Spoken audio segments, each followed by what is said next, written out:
ini. Dan langsung saja pertanyaan yang pertama. Kita ambilkan dari pesan singkat, Ustadz, apakah boleh disejajarkan saf anak kita yang cowok dan wanita saat sholat berjamaah di rumah karena belum balik, Ustadz? Alhamdulillah, wassalatu wassalamu ala rasulillah wa ala alihi wa sahbihi wa mawalah ma ba'd.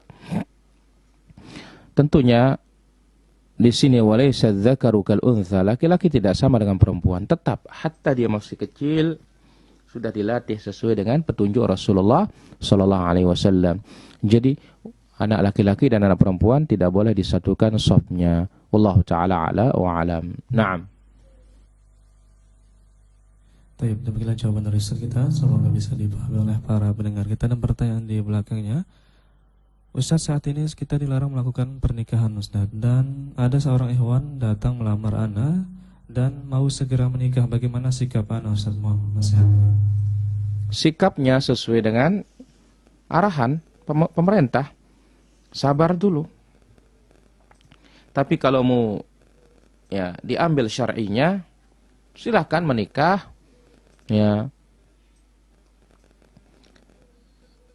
dengan jarak jauh. Yang penting halal dulu.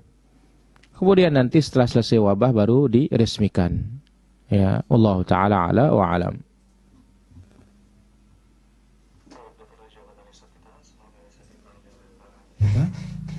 Dan pertanyaan di belakangnya,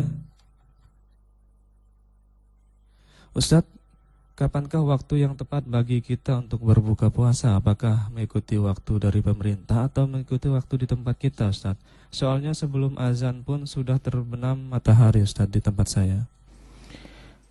Pertama, patokan buka puasa itu adalah matahari. Ya, bukan azan. Jadi patokan ya berbuka itu sebagaimana firman Allah Azza wa Jalla. Ya, wa atimmus siyama ilal lail. Kemudian sabda Nabi sallallahu alaihi wasallam wa gharabatis syams, yaitu terbenamnya matahari. Tetapi harus dipastikan benar-benar jangan dihalangi oleh pohon kayu atau jangan dihalangi oleh awan. Wallahu taala ala wa alam. Baik, demikianlah jawaban dari Ustaz kita. Semoga bisa dipahami oleh para pendengar kita. Dan pertanyaan di belakangnya, Ustaz, bolehkah saya mengajukan cerai terhadap suami yang diam-diam menikah di luar negeri di tempat rantauannya, Ustaz? Tidak boleh. Karena menikahnya suami bukan alasan untuk minta cerai, apalagi meminta suami menceraikan istrinya yang lain. Wallahu taala ala wa alam. Baik, demikianlah jawaban dari Ustaz kita. Semoga bisa dipahami oleh para pendengar kita. Dan pertanyaan di belakangnya, kita ambilkan dari via WhatsApp. Ustaz, setiap bulan puasa saya tidak pernah sekali menghatamkan Al-Quran karena kesibukan kerja, Ustaz.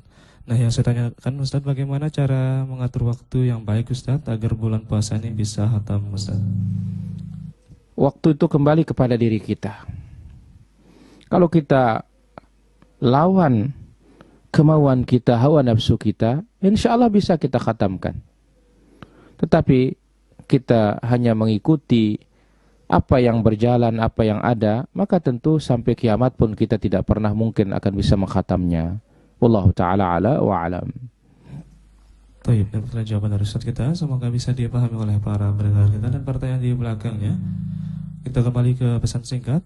Ustaz, apakah boleh membayar fidyah bagi orang-orang yang lalai atau sengaja tidak berpuasa, Ustaz? Wajib baginya bertaubat kepada Allah Azza wa Jalla. Tidak ada fidyah bagi orang lalai. Wajib dia bertaubat kepada Allah Azza wa Jalla.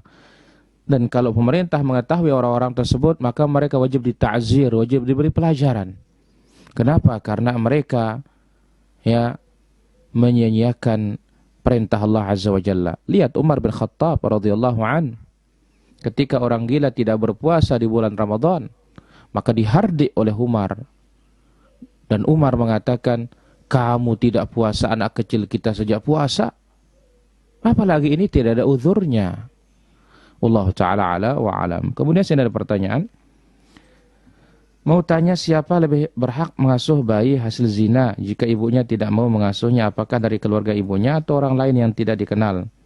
Seandainya diasuh oleh orang lain, apakah ibu kandungnya bisa lepas dari tanggung jawab di hadapan Allah Azza wa Jalla kelak? jelas yang paling utama adalah ibunya. Dan tentu